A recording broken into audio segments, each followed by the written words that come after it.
로마서 1장. 그리스도 예수의 종인 나 바울은 사도로 부르심을 받아 하나님의 복음을 전하라고 따로 세우심을 받았습니다. 이 복음은 하나님께서 예언자들을 시켜서 성경에 미리 약속하신 것으로 당신의 아들을 두고 하신 말씀입니다. 이 아들로 말하면 육신으로는 다윗의 자손으로 나셨으며 거룩한 영으로는 죽은 사람들 가운데서 부활하심으로 권능으로 하나님의 아들로 확정되셨으니 곧 우리 주 예수 그리스도이십니다. 우리는 그 이름을 전하여 모든 이방 사람으로 하여금 믿어서 순종하게 하려고 그를 통하여 은혜와 사도의 직분을 받았습니다. 여러분도 그들 가운데서 부르심을 받고 예수 그리스도의 사람이 되었습니다. 하나님께서 사랑하셔서 당신의 성도로 부르심을 받은 로마에 있는 모든 신도에게 우리 하나님 아버지와 주 예수 그리스도께서 내려주시는 은혜와 평화가 있기를 빕니다. 나는 먼저 여러분의 믿음이 온 세상에 전파되었다는 사실에 대하여 예수 그리스도를 통하여 나의 하나님께 감사를 드립니다. 내가 그 아들의 복음을 전하는 데 있어서 내 심령으로 섬기는 하나님이 나를 증언하는 분이십니다. 나는 기도할 때마다 언제나 여러분을 생각하며 언젠가는 하나님의 뜻으로 여러분에게로 갈 수 있는 좋은 길이 열리기를 간구하고 있습니다. 내가 여러분을 간절히 보고 싶어 하는 것은 여러분에게 어떤 신령한 은사를 나누어 주어 여러분을 굳세게 하려고 하는 것입니다. 이것은 내가 여러분과 함께 지내면서 여러분과 내가 서로의 믿음으로 서로 격려를 받고자 하는 것입니다. 형제 자매 여러분, 여러분은 이것을 아시기 바랍니다. 나는 여러분에게 가려고 여러 번 마음을 먹었으나 지금까지 길이 막혀서 뜻을 이루지 못하였습니다. 나는 다른 이방 사람들 가운데서 열매를 거둔 것과 같이 여러분 가운데서도 그것을 얼마만큼 거두고자 하였습니다. 나는 그리스 사람에게나 미개한 사람에게나 지혜가 있는 사람에게나 어리석은 사람에게나 다 빚을 진 사람입니다. 그러므로 나의 간절한 소원은 로마에 있는 여러분에게도 복음을 전하는 일입니다. 나는 복음을 부끄러워하지 않았습니다. 이 복음은 유대 사람을 비롯하여 그리스 사람에게 이르기까지 모든 믿는 사람을 구원하는 하나님의 능력입니다. 하나님의 의가 복음에 나타나 있으며 믿음으로 믿음에 이르게 합니다. 이것은 성경에 기록된 바 의인은 믿음으로 살 것이다 한 것과 같습니다.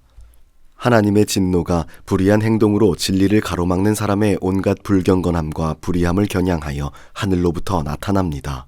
하나님을 알만한 일이 사람에게 환히 드러나 있습니다. 하나님께서 그것을 환히 드러내 주셨습니다. 이 세상 창조 때로부터 하나님의 보이지 않는 속성, 곧 그분의 영원하신 능력과 신성은 사람이 그 지으신 만물을 보고서 깨닫게 되어 있습니다. 그러므로 사람들은 핑계를 댈 수가 없습니다. 사람들은 하나님을 알면서도 하나님을 하나님으로 영화롭게 해드리거나 감사를 드리기는커녕 오히려 생각이 허망해져서 그들의 지각 없는 마음이 어둠으로 가득 차게 되었습니다. 사람들은 스스로 지혜가 있다고 주장하지만 실상은 어리석어서 썩지 않는 하나님의 영광을 썩을 사람이나 새나 네 발 달린 짐승이나 기어다니는 동물의 형상으로 바꾸어 놓았습니다. 그러므로 하나님께서는 사람들이 마음의 욕정대로 하도록 더러움에 그대로 내버려 두시니 서로의 몸을 욕되게 하였습니다. 사람들은 하나님의 진리를 거짓으로 바꾸고 창조주 대신에 피조물을 숭배하고 섬겼습니다. 하나님은 영원히 찬송을 받으실 분이십니다. 아멘. 이런 까닭에 하나님께서는 사람들을 부끄러운 정욕 속에 내버려 두셨습니다. 여자들은 남자와의 바른 관계를 바르지 못한 관계로 바꾸고 또한 남자들도 이와 같이 여자와의 바른 관계를 버리고 서로 욕정에 불탔으며 남자가 남자로 더불어 부끄러운 일을 하였습니다. 그래서 그들은 그 잘못에 마땅한 대가를 스스로 받았습니다. 사람들이 하나님을 인정하기를 싫어하므로 하나님께서는 사람들을 해서는 안 될 일들을 하게 타락한 마음자리에 내버려 두셨습니다. 사람들은 온갖 불의와 악행과 탐욕과 악의로 가득 차 있으며 시기와 살의와 분쟁과 사기와 적의로 가득 차 있으며 수군거리는 자요, 중상하는 자요, 하나님을 미워하는 자요, 불손한 자요, 오만한 자요, 자랑하는 자요, 악을 꾸미는 모략꾼이요, 부모를 거역하는 자요, 우매한 자요, 신의가 없는 자요, 무자비한 자입니다. 그들은 이와 같은 일을 하는 자들은 죽어야 마땅하다는 하나님의 공정한 법도를 알면서도 자기들만 이런 일을 하는 것이 아니라 이런 일을 저지르는 사람을 두둔하기까지 합니다. 2장. 그러므로 남을 심판하는 사람은 그가 누구이든지 죄가 없다고 변명할 수 없습니다. 남을 심판하면서 똑같은 일을 하고 있으니 결국 남을 심판하는 것은 바로 자기 스스로를 정죄하는 것입니다. 우리는 하나님의 심판이 이런 일을 하는 사람들에게 공정하게 내리신다는 것을 알고 있습니다.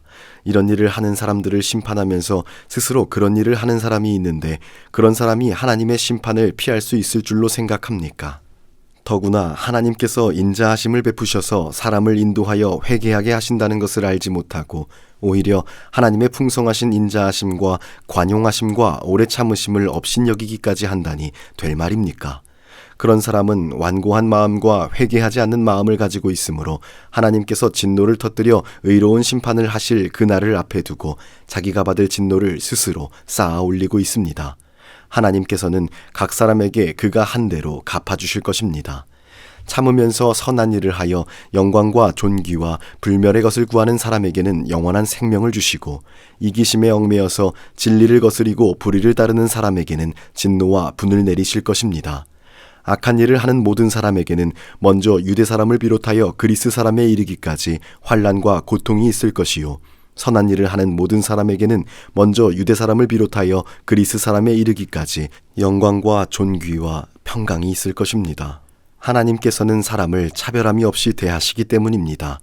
율법을 모르고 범죄한 사람은 율법과 상관없이 망할 것이요 율법을 알고 범죄한 사람은 율법을 따라 심판을 받을 것입니다. 하나님 앞에서는 율법을 듣는 사람이 의로운 사람이 아닙니다. 오직 율법을 실천하는 사람이라야 의롭게 될 것이기 때문입니다. 율법을 가지지 않은 이방 사람이 사람의 본성을 따라 율법이 명하는 바를 실천하면 그들은 율법을 가지고 있지 않아도 자기가 자기에게 율법이 됩니다. 그런 사람은 율법이 요구하는 일이 자기의 마음에 적혀 있음을 드러내 보입니다. 그들의 양심도 이 사실을 증언합니다. 그들의 생각들이 서로 고발하기도 하고 변호하기도 합니다. 이런 일은 내가 전하는 복음대로 하나님께서 그리스도를 내세우셔서 사람들이 감추고 있는 비밀들을 심판하실 그날에 드러날 것입니다. 그런데 스스로 유대 사람이라고 하면서 율법을 의지하며 하나님을 자랑하며 그분의 뜻을 알며 율법으로 가르침을 받아서 옳고 그른 것을 분간할 줄 안다고 자부하는 사람이 있습니다. 그런데 그런 사람일수록 스스로 눈먼 사람의 길잡이요 어둠 속에 있는 사람의 빛이라고 생각합니다. 율법에서 모든 지식과 진리의 근본을 터득하였다고 하면서 스스로 어리석은 사람의 교사요 어린아이의 선생으로 확신합니다. 그렇다면 그런 사람이 남은 가르치면서도 왜 자기 자신은 가르치지 않습니까?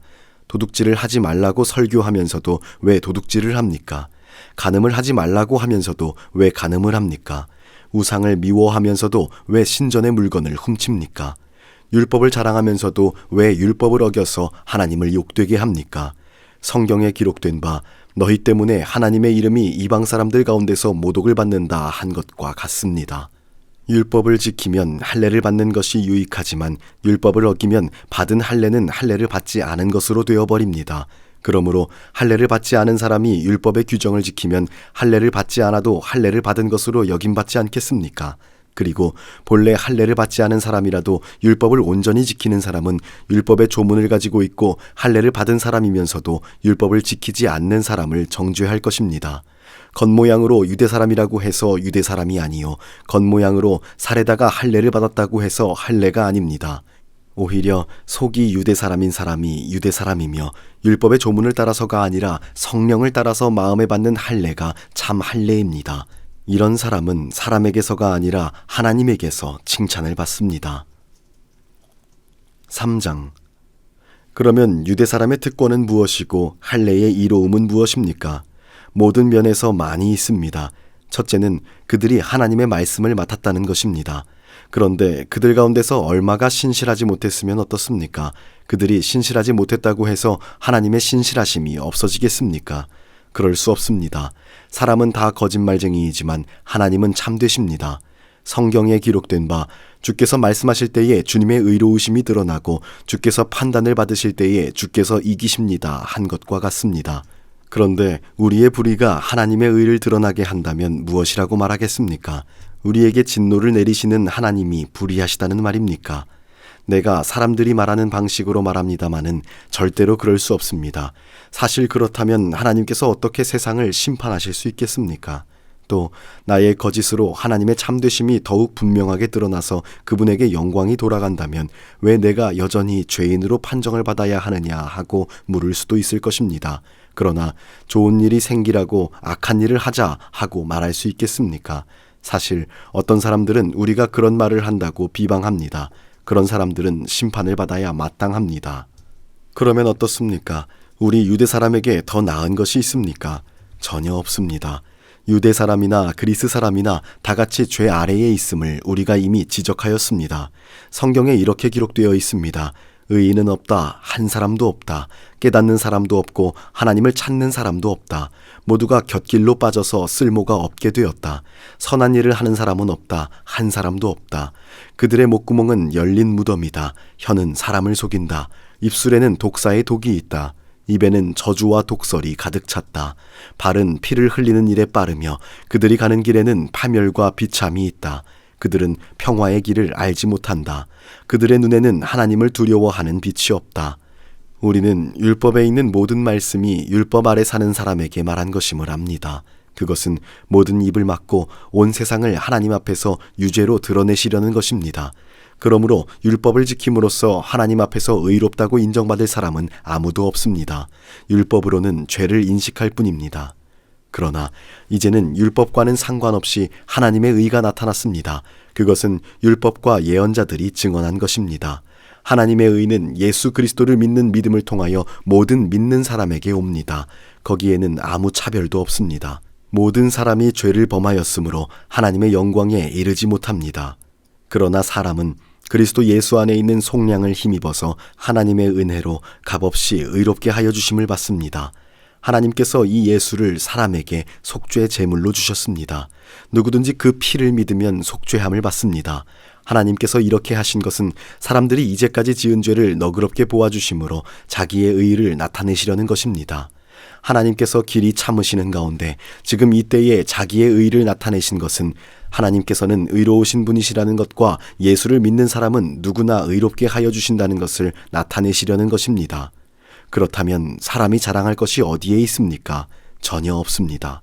어떠한 법으로 의롭게 됩니까? 행위의 법으로 됩니까? 아닙니다. 믿음의 법으로 됩니다. 사람은 율법의 행위와는 상관없이 믿음으로 의롭게 하여 주심을 받는다고 우리는 생각합니다. 하나님은 유대 사람만의 하나님이십니까? 이방 사람의 하나님도 되시는 분이 아닙니까? 그렇습니다. 이방 사람의 하나님도 되십니다. 참으로 하나님은 오직 한 분뿐이십니다. 그러므로 하나님은 할례를 받은 사람도 믿음으로 의롭게 하여 주시고 할례를 받지 않은 사람도 믿음으로 의롭게 하여 주십니다. 그러면 우리가 믿음으로 율법을 폐합니까? 그럴 수 없습니다. 도리어 율법을 굳게 세웁니다.